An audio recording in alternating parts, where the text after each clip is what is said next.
तो आज हम लोग क्या शुरू करेंगे? एडवर्ब। देखो हम इससे पहले नाउन पढ़ चुके हैं, प्रोनाउन पढ़ लिया, वर्ब पढ़ चुके हैं, और अब पढ़ेंगे एडवर्ब। एडजेक्टिव भी पढ़ चुके हैं। हाँ, यानी इसके बाद एडवर्ब पढ़ने के बाद बचेंगे आपके प्रीपोजिशन और कंजक्शन और इंटरजेक्शन। तो सबसे बड़ा ये टॉपिक है अपना एडवर्ब। क्या है? एडवर्ब। देखो समझते जाओ। एडवर्ब जो होता है ये वाक्य में ऐसा शब्द है जो वर्ब या अन्य एडजेक्टिव, एडवर्ब या एडवर्बियल फ्रेज को विशेषता प्रदान करता है, संशोधित करता है, उसके अर्थ में कुछ वृद्धि परिवर्तन करता है। नहीं समझ में आई बात? देखो आपको क्या करना है, इस तरीके से आपको बना लेना है। जो एडवर्ब होता है, जो एडवर्ब होता है, लिखते जाना। एडवर्ब जो होता है वो मॉडिफाई करता है। किसको किसको मॉडिफाई करता है? वर्ब को, एडजेक्टिव को, और खुद एडवर्ब को, खुद एडवर्ब को मॉडिफाई करता है। ठीक है, लेकिन ये अब इस तरीके से आप स्ट्रक्चर बना लेंगे। एडवर्ब जो होता है वो मॉडिफाई करता है वर्ब, एडजेक्टिव, एडवर्ब को। किसको नहीं करता है? नोट करके डाल लेना। ये किसको मॉडिफाई नहीं करता है? ये नाउन और प्रोनाउन को नहीं करता है। नाउन और, क्यों? क्योंकि नाउन और प्रोनाउन को मॉडिफाई कौन करते हैं? एडजेक्टिव। उनको तो मॉडिफाई करते हैं एडजेक्टिव। इसलिए नाउन और प्रोनाउन को मॉडिफाई नहीं करते हैं, मॉडिफाई नहीं करते हैं, संशोधित नहीं करते हैं, विशेषता नहीं बताते हैं। ठीक, यह बात ध्यान रखना है आपको। तो एडवर्ब किसको मॉडिफाई करते हैं? वर्ब को, एडजेक्टिव को, एडवर्ब को, या एडवर्बियल फ्रेज को भी करते हैं। कुल मिला के आपको ध्यान रखना, नाउन और प्रोनाउन को नहीं करते हैं, बाकी सबको करते हैं। ओके, तो ये बात आपके समझ में आ गया। अंग्रेजी में भी देख लो।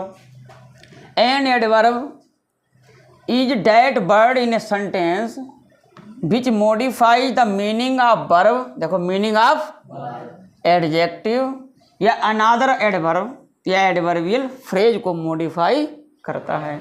एग्जाम्पल देख लो, एग्जाम्पल से समझ में आ जाएगा। सेंटेंस है ही रैन फास्ट, ही रैन। अब देखो इसमें रैन वर्ब है और रैन की विशेषता बता रहा है कि कैसे दौड़ रहा है, फास्ट, तेज। तो ये फास्ट हमारा हो गया एडवर्ब। क्या हो गया? These are sweet mango. अब स्वीट, मेरे को मैंगो है नाउन, मैंगो क्या है? और स्वीट मैंगो, तो बोलो ये एडजेक्टिव हो गया, क्योंकि ये नाउन को, जो नाउन को विशेषता बताता है वो तो एडजेक्टिव होता है। अब कितने स्वीट, तो बेरी। अब बेरी हो गया अपना एडवर्ब। बेरी क्या हो गया? एडवर्ब हो गया। अगला देखो, ही स्पीक्स वेरी लाउडली। अब लाउडली देखो एडवर्ब है। अब एडवर्ब की विशेषता भी बता रहा है, वेरी लाउडली। वेरी, तो वेरी भी एडवर्ब है, लाउडली भी एडवर्ब है। He was sitting close beside her. यहाँ देखो क्लोज क्या है? एडवर्ब है। ये एडवर्बियल फ्रेज, जो फ्रेज है बिसाइड हर, इसको मॉडिफाई कर रहा है। तो कुल मिला के एडवर्ब नाउन प्रोनाउन को छोड़ करके बाकी सभी को क्या करते हैं बताओ? मॉडिफाई करते हैं। किसको छोड़ के? नाउन और प्रोनाउन को छोड़कर। क्लियर? अब आगे समझो। जितने भी अंडरलाइन वर्ड हैं ये फास्ट, वेरी, वेरी, क्लोज, ये सभी एडवर्ब थे। क्या थे? एडवर्ब। देखो कभी कभी एडवर्ब शुरू में भी आते हैं। सर्टेनली, फॉर्चुनेटली, ये कहाँ आ गए? शुरू में एडवर्ब हैं ये पूरे सेंटेंस को मॉडिफाई कर रहे हैं। एडवर्ब भैया पूरे सेंटेंस को भी मॉडिफाई करते हैं, पूरे सेंटेंस को भी मॉडिफाई करते हैं। फॉर्चून होता भाग्य। हाँ, सर्टेनली मान निश्चित रूप से। अरे नहीं,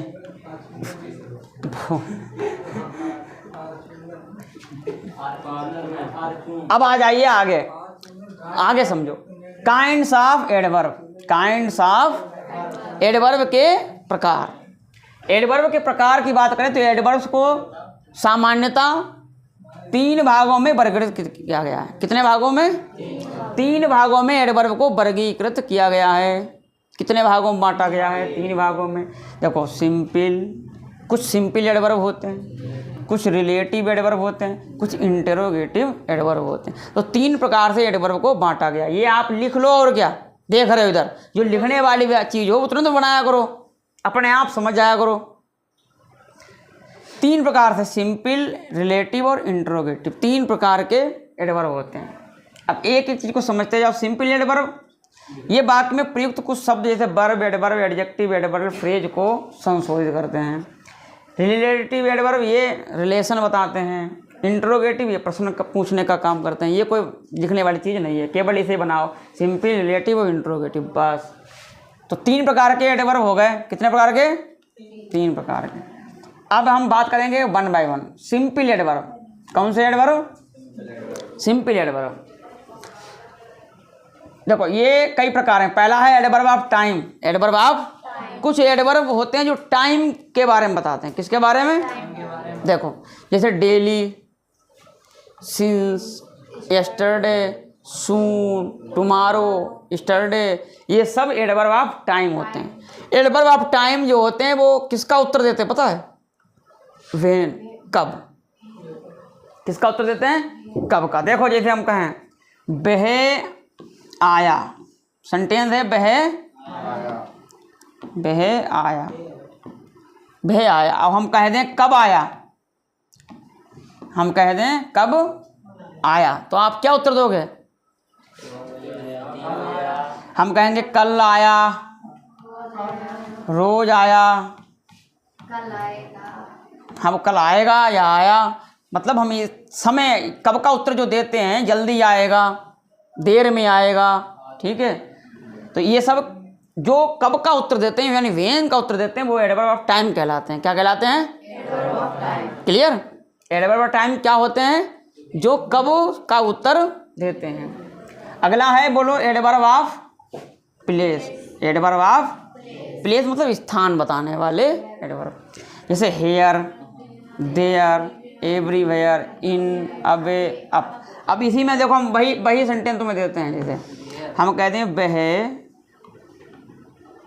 आया, वह, और हम कहें कहाँ। अब कहाँ का उत्तर देखो इसमें देना पड़ेगा, वेयर का उत्तर दीजिए। वह कहाँ आया तो आप कहोगे यहाँ आया, आप कहोगे वहाँ आया। वह हर जगह आता है। वह अंदर आया, वह दूर आया, वह ऊपर आया, वह नीचे आया। तो ये सब क्या है बताओ? एडवर्ब ऑफ प्लेस वाले, यानी वेयर का उत्तर देते हैं। किसका उत्तर देते हैं? क्लियर? अगला देखो, अगला है adverb of frequency. Adverb of या नंबर वाले, ये तीसरा टाइप है। पहला टाइप एडवर्ब ऑफ टाइम, दूसरा एडवर्ब ऑफ प्लेस, और तीसरा एडवर्ब है एडवर्ब ऑफ फ्रीक्वेंसी या नंबर वाला। जैसे इसके उदाहरण देखो, frequently, again, often, seldom, once, twice. ये कार्य कितनी बार हुआ ये बताते हैं। कितनी बार हुआ ये बताते हैं। जैसे वह आया, अब आपको कितनी बार आया तो वह कहोगे आप कब आया, या कितनी बार आता है तो वह प्रायः आता रहता है। वह फिर आया, वह फिर आया, वह प्रायः आता रहता है। वह एक बार आता है, वह 2 बार आता है, वह हमेशा आता है, वह कभी नहीं आता है। तो ये सब फ्रिक्वेंसी वाले एडवर्ब होते हैं। मतलब किसके होते हैं? ये आपको बहुत जानना जरूरी है। आगे देखो एडवर्ब ऑफ डिग्री। अब डिग्री वाले आप पढ़ चुके हो। Manner, adverb of manner. तो एडवर्ब ऑफ मैनर देखिए, मैनर बोलते हैं ढंग। हिंदी में क्या कहते हैं मैनर को? ढंग या तरीका। इसका कैसे आप निकालोगे? जब आप हाउ का प्रश्न लगाएंगे। किसका? कैसे का उत्तर जो मिलता है वो एडवर्ब ऑफ मैनर कहलाता है। देखो वह आया तो आपको कैसे आया? फास्ट आया। स्विफ्टली यानी ये भी तेज होता है। क्विकली ये भी जल्दी आता है। ईजिली बड़ा आसानी से आया। स्लोली धीरे धीरे आया। लाउडली लाउड आवाज़ करते हुए आया। सो समझ रहे हो ऐसे आया। ब्रेवली बहादुरी से, मतलब समझ रहे हो। तो ये कैसे का उत्तर देता है। कैसे? हाउ का उत्तर देते हैं तो वो एडवर्ब ऑफ मैनर कहलाते हैं। बताओ व्हेन का उत्तर कौन देता है? Adverb of time. वेयर का उत्तर कौन देता है? Adverb of place. और हाउ का उत्तर कौन देता है? मैनर। अब अगला हमारा adverb of degree. Adverb of इसे डिग्री देखो, ये एडवर्ब डिग्री क्वांटिटी को व्यक्त करते हैं, जैसे fully, very, rather, perfectly, pretty, almost. ठीक, मात्रा, डिग्री मतलब किसी की मात्रा बताते हैं, तो ये एडवर्ब ऑफ डिग्री है। एडवर्ब ऑफ अफर्मेशन या निगेशन, या निगेटिव वाले निगेशन कहलाते हैं, अफर्मेशन पॉजिटिव वाले, जैसे सर्टेनली निश्चित रूप से, श्योरली पक्के में, सेल्डम हमेशा, नेवर कभी नहीं, ऑलवेज हमेशा, डिफिनेटली निश्चित रूप से। तो ये सकारात्मक और नकारात्मक को बताते हैं। देखो, सकारात्मकता या नकारात्मक को व्यक्त करते हैं। जो एडवर्ब देखो, अब ये यहाँ पर सर्टेनली, श्योरली और डिफिनेटली, ये जो एडवर्ब होते हैं ये सकारात्मकता को बताते हैं। किसको? और बाकी जो हैं सेल्डम, हाँ, नेबर और डोंट, ये किसको बताते हैं? एडवर्ब ऑफ निगेशन, निगेटिव को बताते हैं। ऑलवेज तो पॉजिटिव को बताता है।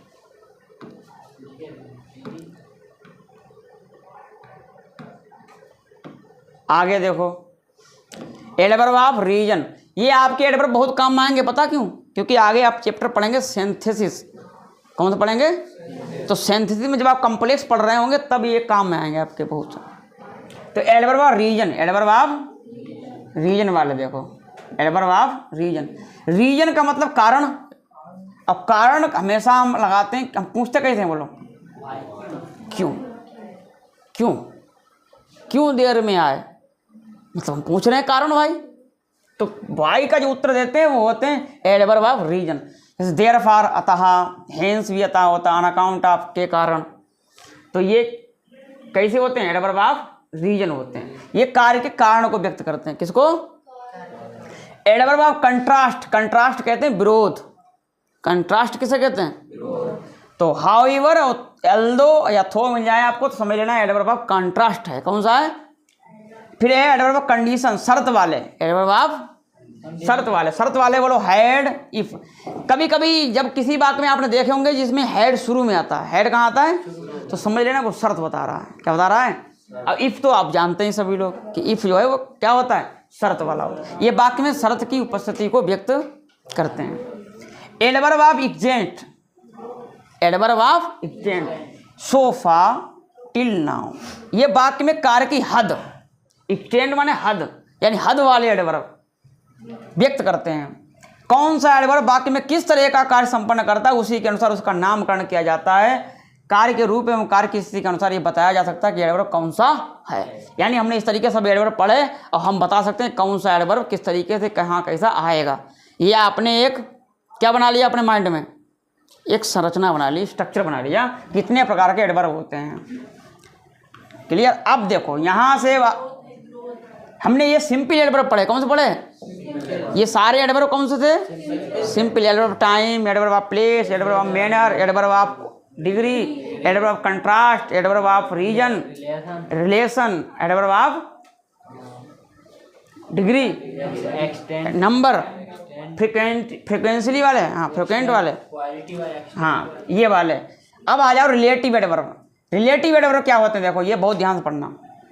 इस तरह के एडवर्ब जैसे what, when, where, why, how, whatever, whether, wherever, whence, ये सब हैं रिलेटिव एडवर्ब। अब आप कहोगे सर ये तो इंट्रोगेटिव होते हैं, भाई कहोगे कि नहीं कहोगे? ये सब आप क्या बताओगे? लेकिन ये सब क्या है बताओ? रिलेटिव एडवर्ब भी होते हैं। ये है एडवर्ब एंटीसीडेंट को रेफर करते हैं। अब आपके समझ में ये नया वर्ड आ रहा होगा कि एंटीसीडेंट किसे कहते हैं। कितने लोग जानते हैं एंटीसीडेंट? बताओ।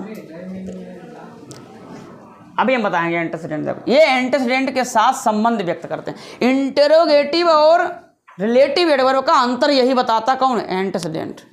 इसी से पहचान होती कि ये एडवर्ब इस समय किसका काम कर रहा है? एंटीसीडेंट का काम कर रहा है, या रिलेटिव एडवर्ब है, या ये इंटरोगेटिव एडवर्ब है। ये हमें कैसे पता लगेगा? एंटीसीडेंट। अब एंटीसीडेंट को जानना एकदम मस्ट हो गया है, जानना ही जानना है।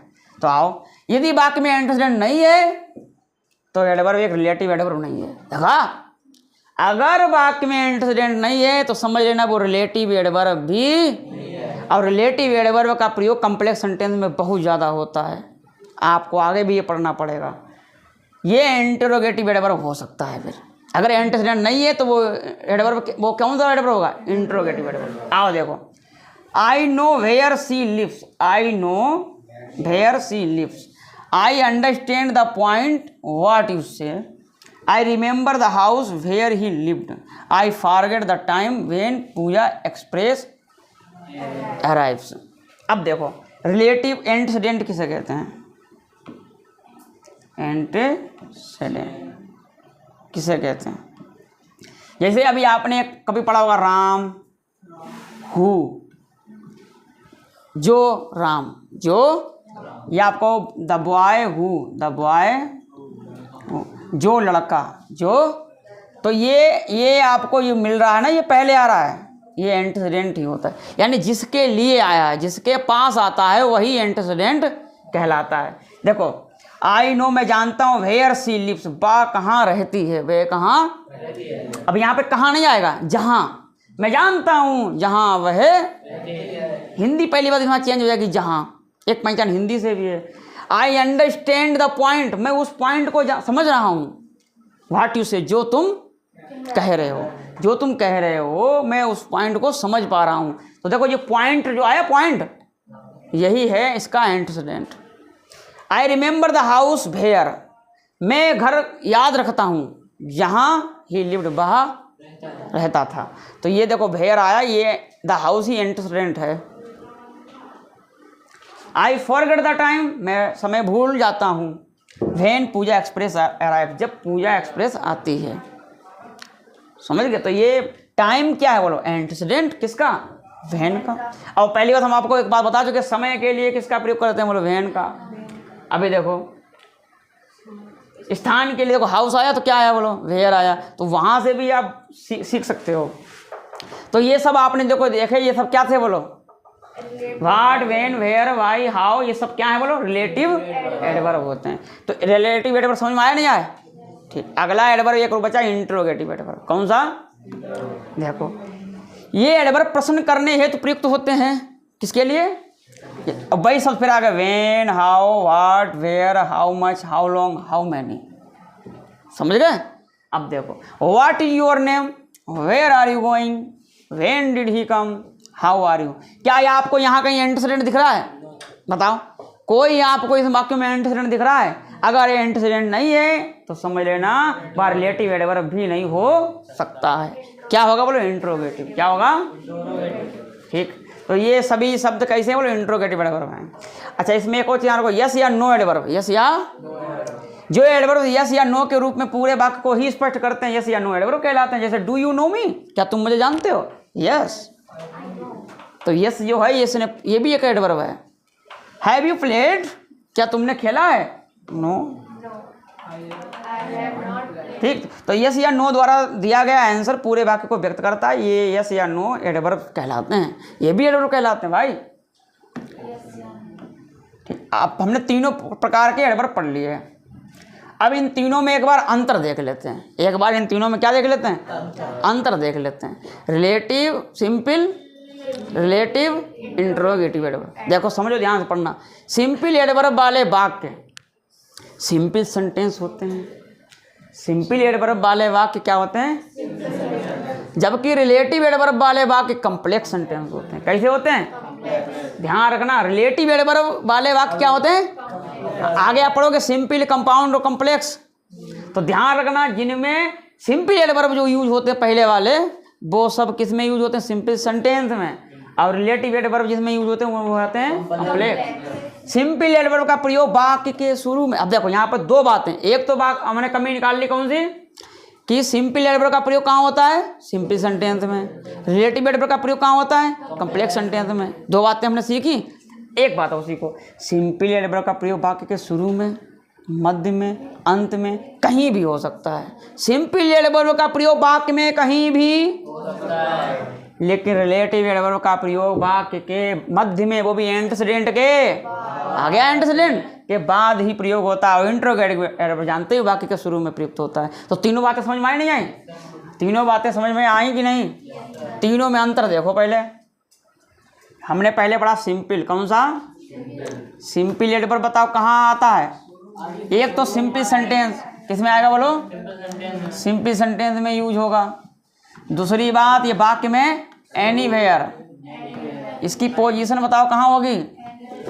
कहीं भी पोजीशन, चाहे वो स्टार्टिंग में हो, मिडिल हो या लास्ट हो, यानी कहीं भी इसका प्रयोग किया जा सकता है। किसका? सिंपल का कहीं भी प्रयोग किया जा सकता। लेकिन वही बात हम करें दूसरी, किसकी? रिलेटिव की। तो रिलेटिव का प्रयोग बताओ कहाँ होगा? पहली बात तो इनका प्रयोग किस सेंटेंस में होता है? कम्प्लेक्स सेंटेंस में इनका यूज होता है। किसके? कम्प्लेक्स सेंटेंस में। और दूसरी बात पोजीशन केवल एंटीसीडेंट के बाद होता है।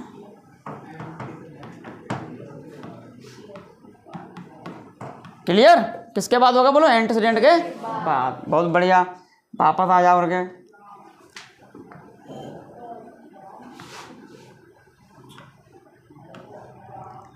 अब यहाँ पर समझो अंतर। क्या समझो? अंतर समझो। एडवर्ब और एडजेक्टिव में अंतर क्या होता है? अब आपने कहा वो तो बात सब सही है कि हमने गुरुजी एडवर्ब भी पढ़ लिया, हमने एडजेक्टिव भी पढ़ रखे हैं। लेकिन सर एक प्रॉब्लम है कि कब एडजेक्टिव और कब एडवर्ब हमारा समझ में नहीं, तो फंक्शन कौन सा कर रहा है? प्रॉब्लम है कि नहीं? आओ उसको भी समझते हैं। कुछ शब्द एडवर्ब एवं एडजेक्टिव दोनों तरह प्रयुक्त होते हैं। कैसे? दोनों तरह। जैसे देखो एडवर्ब, इधर एडजेक्टिव। देखो ही रैन फास्ट, इसमें ये एडवर्ब है। अब he is a fast runner, इसमें क्या है? फास्ट। अब तुम खुद दिमाग लगाओ ऐसा क्यों है, सोचो जरा, दिमाग लगाओ। ही हैज ओनली 2 बुक्स, अब he she is the only daughter of her parents, इसमें एडवर्ब है और उसमें एडजेक्टिव है। Come back, he entered from the back door. They work hard, he is hard worker.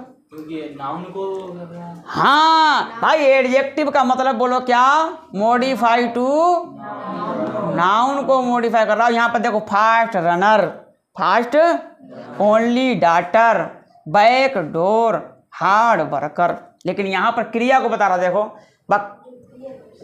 Fast कैसे? ही को नहीं कर रहा है वो, कैसे दौड़ा? फास्ट। ओनली, सी है जो ओनली 2 बुक्स, उसके पास केवल 2 किताबें हैं, तो ओनली 2, ओनली।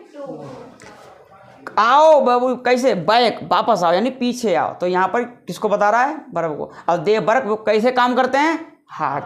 अगर हम आपसे पूछे ये बताओ हार्ड कैसा एडवर्ब है? Adverb of manner, adverb of time, adverb of place. चलो बताओ, इन 3 ऑप्शन में से आप एक बताइए, लगाओ। दे वर्क हार्ड, उसने कठिन परिश्रम किया, करता है, वे कठिन परिश्रम करते हैं। एडवर्ब ऑफ, क्योंकि बहन का उत्तर नहीं दे रहा है, हाउ का उत्तर नहीं, हाउ का उत्तर दे रहा है। किसका दे रहा है? वह कैसे परिश्रम करता है, कठिन। तो तीनों में अंतर समझ में आया? अच्छा यहाँ पे देखो मेन बात, मोस्ट एक एडजेक्टिव होता है, ये बातें बहुत काम की हैं, जबकि ऑलमोस्ट एक एडवर्ब होता है। इजी एक एडजेक्टिव होता है, यूजली एक एडवर्ब होता है। गुड एक एडजेक्टिव है और बेल एक एडवर्ब है, जबकि गुड और बेल दोनों का सेम मीनिंग होता है, गुड और बेल। लेकिन गुड एडजेक्टिव हमेशा होता है और बेल हमेशा एडवर्ब की तरह यूज होता है। अब आपको यहाँ पे सेंटेंस क्या लिखोगे बताओ? He works. बताओ यहाँ पे हम गुड लिखें कि बेल लिखें? तुम खुद सोचो यहाँ पर क्या आएगा? ही वर्क्स, बेल आएगा, क्योंकि एडवर्ब आएगा। बोलो क्या आएगा? तो गुड तो आएगा नहीं, बोलो बेल आएगा। क्या आएगा? क्लियर हुआ कि नहीं हुआ? अगर हम वर्क से पहले लिखते तो गुड लिखोगे ही नहीं, नाउन आना चाहिए, समझ रहे हो? Noun, he has a good work, तो आप लोग वर्क यहाँ पर क्रिया है और ये वर्क को पहले नाउन बनाओ। ठीक है, तो एडजेक्टिव और एडवर्ब में अंतर हमने सीखा। और देखो अब आते हैं पोजीशन पे कि सर वो तो बात सब सही है, आखिर में एडवर्ब लिखेंगे कहाँ कहाँ सेंटेंस में? हम किसके बाद और किससे पहले कहाँ कहाँ लिखेंगे ये तो पता ही नहीं।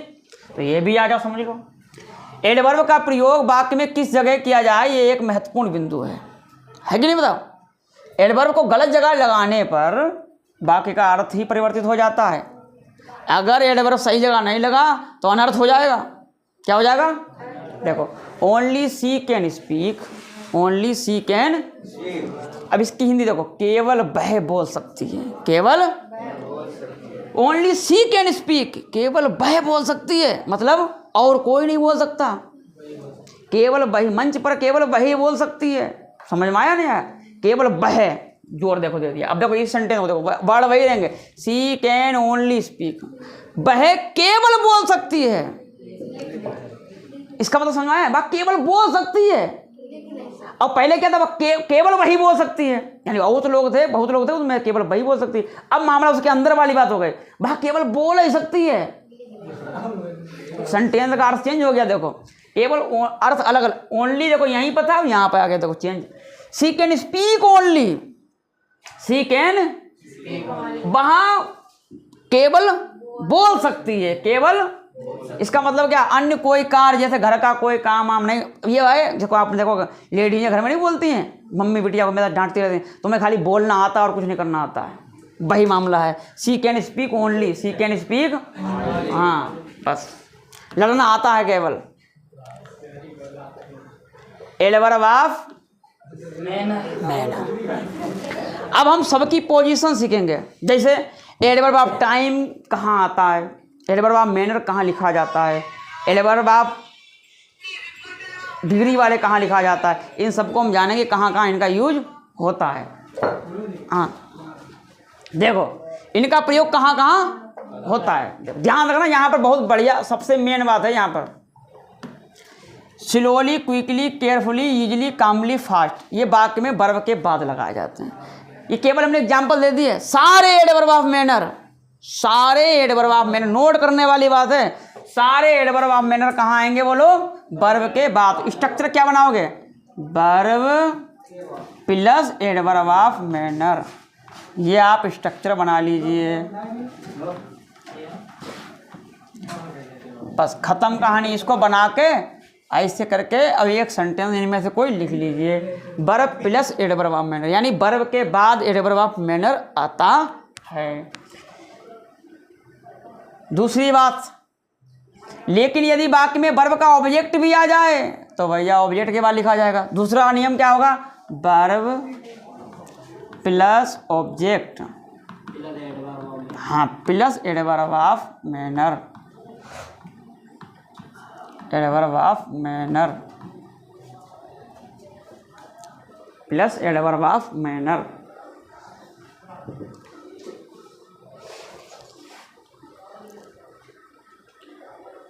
देख लीजिए यहाँ पर, ही टॉक्स वेल, ही टॉक्स, वह अच्छा बात करता है, अच्छी बात करता है, अच्छा बोलता है। ही स्पीक्स इंग्लिश फ्लुएंटली, बड़ा प्रभाव से अंग्रेजी बोलता है। It is raining regularly, I read my book carefully. अब यहाँ पर देखो कहाँ कहाँ पे आया है ये, देखो टॉक के बाद आया बेल, क्योंकि ऑब्जेक्ट नहीं आया है। स्पीक का ऑब्जेक्ट आ गया इंग्लिश, इसलिए फ्लुएंटली आ गया। अब आगे अगर इंग्लिश ना होता तो सीधे बोलते ही speaks fluently. It is raining, अब सीधे ऑब्जेक्ट है नहीं, सीधे आ गया। आई रीड केयरफुली सीधे आता, लेकिन माई बुक आ गया ऑब्जेक्ट, तो आई रीड माई बुक केयरफुली। कुल मिला के हमने ये, अब देखो ये सेंटेंस अगर आ जाएं तो समझ लेना भैया गलत है। ही बेल टॉक्स, गलत, he talks well. He speaks fluently English, ना, he speaks English fluently. It is regularly raining, गलत, it is raining regularly. I carefully read my book, नहीं, I read my book carefully, बाद में आएगा। तो adverb of manner verb और object के बाद आता है। अगर ऑब्जेक्ट नहीं है तो कहाँ आएगा? वर्ब के बाद। तो एडवर्ब ऑफ मैनर की पोजीशन आपने देख ली। और देखो एडवर्ब ऑफ मैनर, अब आ जाओ एडवर्ब ऑफ प्लेस की और टाइम की पोजीशन कहाँ रहती है सेंटेंस में। एडवर्ब ऑफ टाइम कहाँ आता है, एडवर्ब ऑफ प्लेस कहाँ आता है? देखो दोनों के एग्जाम्पल आप लोग जानते ही हैं, एडवर्ब ऑफ टाइम और एडवर्ब ऑफ प्लेस। जैसे now, then, soon, today, next day, yet, ये एडवर्ब ऑफ टाइम हो गए। और here, there, on, in, away, ये सब क्या हो गया? Adverb of place. ये भी ध्यान रखना वर्ब के बाद आते हैं। तो एडवर्ब ऑफ, तीनों लिख लो एक साथ। अब तो adverb of time, place, manner भी लिख लो यहाँ पे। यानी तीनों प्रकार के जो है इसी पोजीशन में बाद में आते हैं। और दूसरा अगर ऑब्जेक्ट आ जाए, यहाँ पर वही बात है आगे फिर से, अगर ऑब्जेक्ट आ जाए तो verb plus object plus adverb of time, place, manner.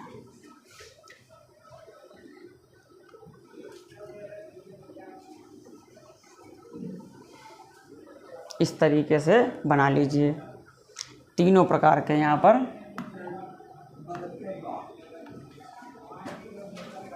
ठीक, बना लिया। आते हैं हम आगे।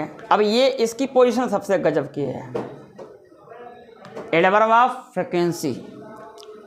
Adverb of always, often, daily, generally, never, rarely एवं अन्य कुछ एडवर्ब जैसे almost, just, hardly, nearly, already का प्रयोग सामान्यतया सब्जेक्ट एवं वर्ब के बीच आता है। यानी अभी तक हम जो पढ़ रहे थे तीनों वो वर्ब के बाद लिखे जाते थे। अब शब्द जो आ रहे हैं वो वर्ब के मतलब पहले, वर्ब के पहले लिखे जाएंगे, वर्ब से पहले आएंगे और सब्जेक्ट के बाद में।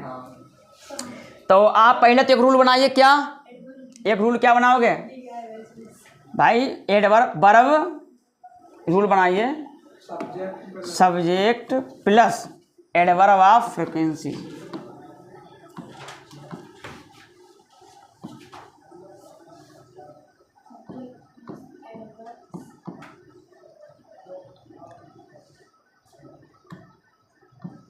Adverb of frequency.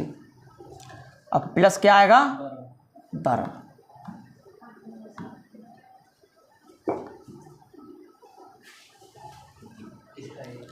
तो एडवर्ब ऑफ फ्रीक्वेंसी वर्ब और सब्जेक्ट के बीच में आते हैं। जैसे देखो, हिज मदर नेवर कुक्स फूड, देखो कुक से पहले आया है। अब वो तुम्हें जानबूझ के देखो लास्ट में दे रहा है, देखो his mother cooks food never, गलत। He speak the truth always, नहीं, he always speak the truth. तुम इधर वाले मत देखो, अगर तब भी आप इधर वाले ठीक करोगे। देखो इधर ध्यान दो तो समझ में आएंगे। ही कम्स लेट ऑफन, बताओ अभिषेक बताओ कैसे ही होगा? ही कम्स लेट ऑफन, सही करो इसको, correct. He often comes late हो जाएगा, ऑफन उठेगा और ठीक वर्ब से पहले आ जाएगा। बी ही नेवर हैज एडवाइड मी। अब यहाँ पर समझो ये मामला गड़बड़ है। अगर इसी रूल में देखो हम संशोधन कर रहे हैं, यदि अगर साइक्रिया आ जाए, क्या आ जाए बोलो? हेल्पिंग वर्ब आ जाए, तो भाई अब subject helping verb plus adverb of frequency plus verb. यानी अब सब्जेक्ट का रोल खत्म। कुल मिला के रूल बनाइए, अपने आप बनाओ स्ट्रक्चर, हम नहीं बताएंगे, हम समझा रहे हैं, अपने आप बनाइए। अगर सब्जेक्ट अगर हेल्पिंग वर्ब भी आती है तो हेल्पिंग वर्ब और मेन वर्ब के बीच में एडवर्ब ऑफ फ्रीक्वेंसी आएगा। Adverb of frequency comes between helping verb and verb. बना लिया? तो देखो यहाँ पर हैज आ गया, तो अब यहाँ पर ये सही होगा हैज नेवर। देखो यहाँ पर हो गया has never. I just have बोलो क्या है? गलत, आई हैव जस्ट। देखो ये साइक्रिया है, इधर देखो ये हेल्पिंग वर्ब है, इधर है अराइव्ड, तो इन दोनों के बीच में आ गया क्या? जस्ट। ठीक है। अब इसके बहुत मेन नियम है, इनको देखो ध्यान से। यही बात है देखो इसमें, यदि वाक्य में इज, एम, आर, बाजेवर जैसी एक्सिलरी वर्ब आ जाए, हेल्पिंग वर्ब आ जाए, तो एडवर्ब इनके बाद लगते हैं। कहाँ लगते हैं बोलो? एडवर्ब इनके बाद लगता है। जैसे he is always ready, they are generally late. वही बात हमने जो बताई, हेल्पिंग वर्ब अगर आ गई तो हेल्पिंग वर्ब के बाद एडवर्ब ऑफ फ्रीक्वेंसी आएगा। यदि वाक्य में वर्ब को इंपॉर्टेंस देनी हो, जोर देना हो, तो आप ऐसा कर सकते हो, तो आप वर्ब के पहले प्रयोग किया जा सकता है। She has again forgotten to bring the key. देखो यहाँ पर आ गया हैज अगेन फॉरगेट, यहाँ पर बीच में आ गया क्योंकि ये जोर दे रहा है, तुम जरूर भूल जाओगे। Do you go by car? Yes I usually do. ठीक, ध्यान रखना, अगर यस या नो वाले आते हैं तब भी आप ऐसा कर सकते हैं। ये खैर आप छोड़िए। आगे देखो जो एक्सिलरी वर्ब होती हैं हैव टू और यूज टू, ये नियम लिखो। हैव टू यूज टू के साथ एडवर्ब का प्रयोग उनसे पूर्व किया जाता है। नहीं समझ में आया? देखो अगर भाई बनाइए स्ट्रक्चर, एडवर्ब ऑफ फ्रिक्वेंसी की बात हो रही, adverb of frequency plus have to और यूज टू,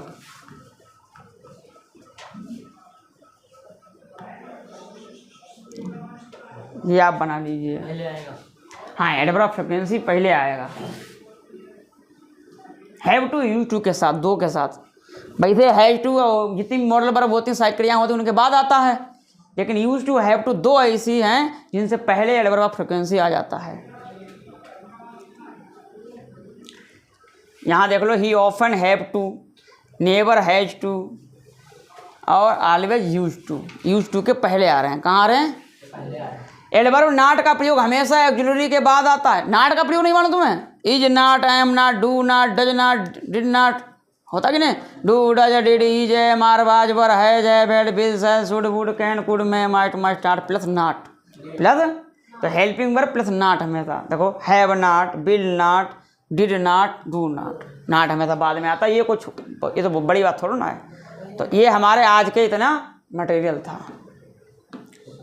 ठीक है। बंद करो करके, हाँ समझ चालू करिए, सही से बंद करिए, कथी के